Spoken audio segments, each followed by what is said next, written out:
if we feel like we're disappointing someone or we haven't done our best to make that person happy, then sometimes those expectations become unspoken expectations. Sometimes people are very clear with what they expect of us. Parents have different expectations for their children, and adults and partners have different expectation in relationships. Employees and employers have different expectations for both of those. So there's differences in those. I work with a lot of young adults who sometimes parents they do have really high expectations, and that can induce a lot of worry and fear in their young adult child, because they feel like they're not good enough, Right. and when we buy into that, and we repeat that, or we put that on the spin cycle enough in our head, then it becomes a truth for us. And people around us can say, well, that's crazy. Why would you ever believe that? But it's because things are modeled to us. So we have these personal expectations where we don't want to let people down. We want people to like us. We don't want to whatever. But in holding an expectation for someone else, or us trying to complete something in an expectation of someone else, we're missing our own experience in that part of that journey. Oh, y'all, did y'all just hear that? We hold expectations of others, but we miss our experience. Oh, that's good. Elizabeth says, I've always had high expectations of myself. It's hard to live up to. It's easier to have grace with others than myself. Woo, that's a lot. Girl. Yes, but it's doable. You can absolutely change that if you commit to changing that. We can do anything if it's a priority, or if it's not a priority, but if it is if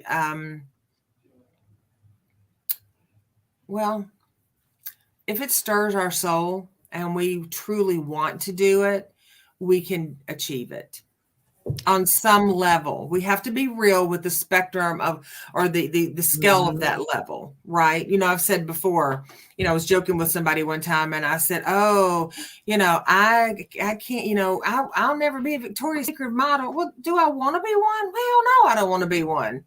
I don't. Not that I knock it, great. But I'm not going to put the work in to have a body like that. That's not important to me. Like, that is not a priority for me. Do I want to be healthy? Yes. So when we get real with like what our, I've had people say, well, when I say, well, you can create anything. And they're like, well, I can't be the president. Well, do you want to be the president? Well, no. Okay. Well, then put something out there that you really want to do. You want to build your own home. Want to finish a marathon. What is it that you want to do? And start there. Don't start with the things that you really don't want to do, because those things are just supporting the fact that you can't do it anyway. I used to make the joke is like, well, I'll never be a ballet dancer. I took 8 years of dance growing up. I loved ballet. I loved being on toe shoes. I loved every part of the ballet. I loved dancing. And I wasn't the greatest dancer by any stretch of the imagination. I wasn't even to the level of good. I took it for 8 years, but I loved it. And when I said to someone one time, they said, what is it? What is one of your big regrets? And I said, I'll never be a ballet dancer. And they said to me, did you want to be a ballet dancer? I mean, you don't seem like the type to be a ballet dancer.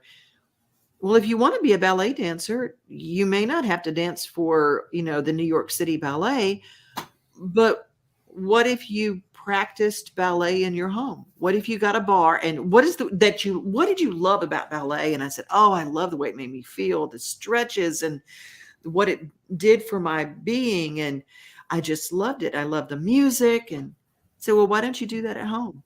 Fix you a place in your house, in your basement, whatever. And Absolutely. Dance, wear your leotard. If you want to wear the leotard or a tutu or a pair of toe shoes or just plain old ballet, do your 5 positions and go, I can still do this. And we can reframe our dreams and do our best within that framework. And then that helps. Absolutely. And I work a lot with the littles, right? So when you're sharing that story with me and I hear someone saying, I'll never be a ballet dancer. I'm not, whether it's I'm not good enough or I'm not trained enough or I'm not whatever. If you were to line up your littles, which one of your littles wanted to be a ballet dancer? Like if you picked one, which one would it be? What age would they be? The first thing that came into my head, 8 years old. Okay. So if Devon O'Day reached inside her right now and pulled out that 8-year-old little and stood her beside you, and there she was with her bare feet, her little tutu, and she was like, I'm going to be a ballet dancer. Would you ever in a million years look at that 8-year-old and go, no, you're not. You're not going to be a ballet dancer? Or would you say, girl, do your thing. You rock that tutu. You just dance around this house and do all them spins and twirls. And you would applaud that little one and you would say, well done.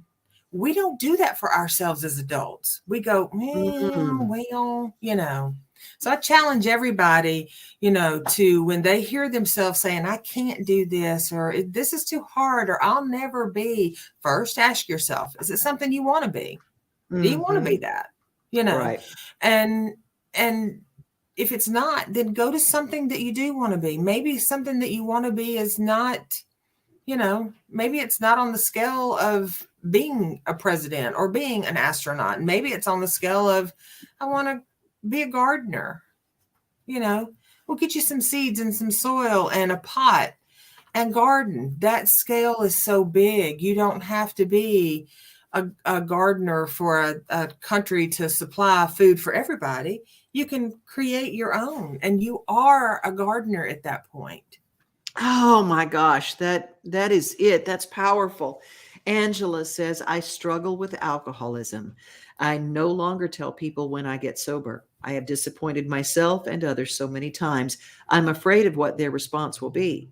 This is the most hard with my mom. I will just stay in my sober corner by myself. Oh, Teri, I'm going to let you open that one because I have a feeling where you're going to go with this. Well, first off, and I get it, that family can be incredibly important with stuff that we want to share with them. But Angela, I would encourage you not to stay in a corner by yourself, but to find your tribe, find your friends, find people that can relate. And sometimes those are people you don't even know exist just yet. And don't snuff your own light out with where you've gone or how long you have been, living a sober life. If it's 6 months, if it's 1 year, if it's 3 weeks, don't take your knees out with not allowing yourself to celebrate regardless of the length, because then we set ourselves up to just believe we'll never do it. And I don't know you, but I don't believe that you'll never do it. I think it's real important that there's so many people out there, and this was proven in the last workshop that we did, Devon. There's so many people out there that have very similar struggles or life experiences, or they're dealing with some of the same things. And if we align ourselves with people who just don't give us grace or don't acknowledge the fact that you are doing your best. Yes. You are doing your best. We don't set out to just suck at something. We set out to do our best. Yes. And sometimes sometimes we're going to miss that whole board on our best. Sometimes we're going to, if the best was a bullseye on a dartboard, we're going to riddle the shit out of the drywall all around it. And sometimes our best is going to get the bullseye. And there's no judgment as to hitting the board, missing the board, or what. It is what it is. And we're getting up every day and dusting ourselves off and going, you know what? Yeah. I'm going to live my best me today. I got living my best me. We need that, y'all. We need that. I'm living my best me today. My best me. Mary Ann and Morrissey has this saying that she said, which I don't know if she still says it, but she said it years ago. And I heard her say it one time and I thought, I love that. She says, every day you get up, you got a brand new baby day. What are you going to do with that brand new baby day? How are you going to nurture it and breathe life into it? And how is that day going to be a pleasant day for you? I'm not even going to say a great day, a pleasant day. A memorable How's it feel day. like? How's it feel like? Elizabeth, that's the important piece for me, figuring out if I really want to blank, fill in the blank. It's sometimes hard to sort through what I want versus what others think I should want. Whoo! There's some wisdom in those. Rhonda, I've heard I will never, a lot in my life, but in my life as an adult, I've been known as hell on wheels because I can be a hurricane when I want or need to be. I love my nickname. I love it. And Johnny Vinoker, thank you for jumping in here. And this is Devon, you're fabulous. Well, you are fabulous, JV. Loving you. Living my best me every day. That is our best. And that is going to come out of the book study February 26th with Teri. And we're talking about the book, The 4 Agreements. Let's look real quick. Now, will you have books there or do they bring their own book? I will have some books there for individuals that don't have them. It is an intimate group, so there's going to be no more than 5. And right now I have 3 signed up. And I will have books if people don't have them. A lot of folks already have this book and they've got it highlighted and underlined and tagged and everything because it's a book that a lot of people have heard of. And it's definitely one of those books that I keep 2 or 3 copies at all times. And it is a version of a Bible for me because it truly is. These are 4 general practices that when we implement them in our lives, they change the way we show up for ourselves. They don't change the way other people show up for us. They don't change the way we show up for other people. They change the way we show up for ourselves. You know, I want to go back to our comments that we had about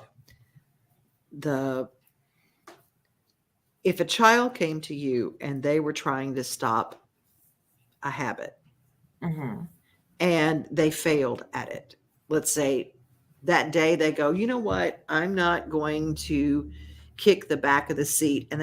And somehow they just couldn't help it. They kick the back of the seat and they go, oops. Would you take that kid out and go, I never will trust you again to not kick the seat? You'd go, well, we mess up sometimes. And, you know, that little that is within inside someone who uses or drinks again, as long as you wake up with a new baby day, it's a new day to try again. And your best that day. And it's literally, that's why it is literally one day at a time. You wake up with, I love that. I'm going to keep that, you know, what are you going to do with this brand new baby day? And let's be real. Sometimes, I mean, we hear a lot, you know, it's one day at a time. But sometimes it's 1 minute at a time. Sometimes when you are in a very weighted thought pattern, 1 minute can feel like 24 hours.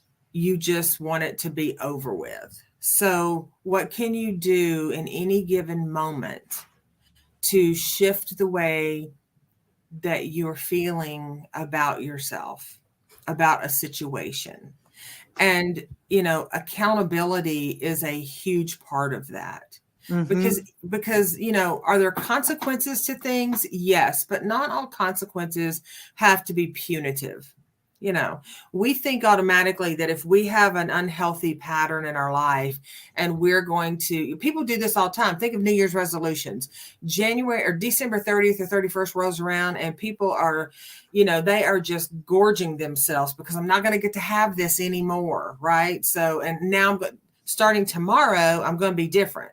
Well, then there's all this pressure. I'm not doing it. I haven't done it. Now I have failed. It's like, set yourself up for success with it. Surround yourself with people that will hold you accountable with love and grace. Surround yourself with people that will not tolerate you talking shit about yourself. They'll say, "Hey, whoa, hang on a minute. Where are you going with that? Why'd you stamp your ticket on the pity train? Like, what's going on here?" You can be direct, loving, compassionate, and accountable, and you can surround yourself with people who will do that for you and with you. Oh, that's right. And doing that is how we set ourselves up for whatever our version of success is. Whether you work on Wall Street or whether you are a sanitation truck driver, you can still be successful in either in whatever you choose. I was talking to a gentleman this week, and it was a really great conversation. It's going to be on my Main Street Today show. Josh was sharing a story. And when you spend the money to go to a recovery center, I mean, it's not cheap.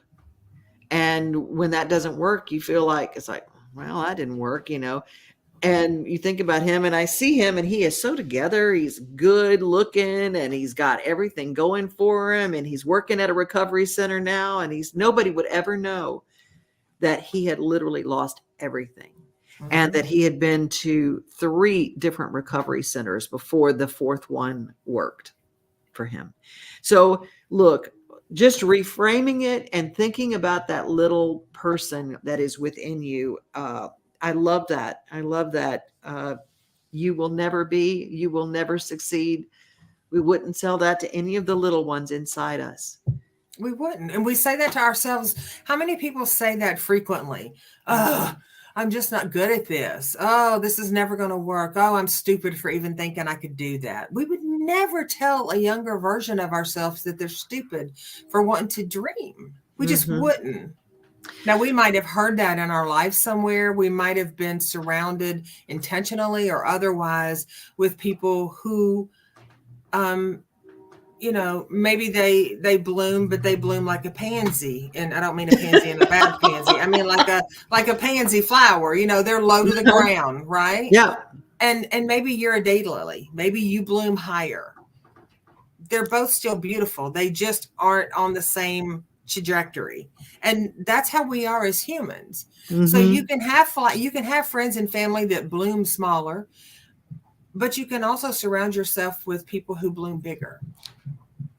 I love it. The most important thing in that whole deal is surround yourself. Surround yourself with your about people. What you're surrounding yourself with. Amen. Amen. Well, we're going to bring this to a close, and I just wanted to encourage everybody to reach out to each other. If you're watching this on the replay, put a hashtag replay. If you'd like to be part of what I do, devanoday@gmail.com. Teri has Transcending Turbulence, and you can tell them how they can reach out to you for the 4 Agreements book study, February 26th. For the 4 Agreements book study, just call me at 615-513-2700. And if you have any questions about sessions or what I do, who I am, and all the craziness that is my life, then you can find that at terrypugh.com. And let's just put a bow on this puppy and send everybody off to a great day. Thank you all for being here. Angela, Elizabeth, JV, and Rhonda, and anybody who's watching on the replay, thank you so much. Yes, yes. And thank you to all the folks that are listening and not saying anything, because I know there are several of you out there, because I get those texts and messages. I'm listening, but I'm not saying nothing. And I'm like, it's okay. You don't got to say anything. We know you're there. We love you just the same. So thank you all for sharing today and trusting us with your truth. And until we see you next week, increase the peace and create a memorable day.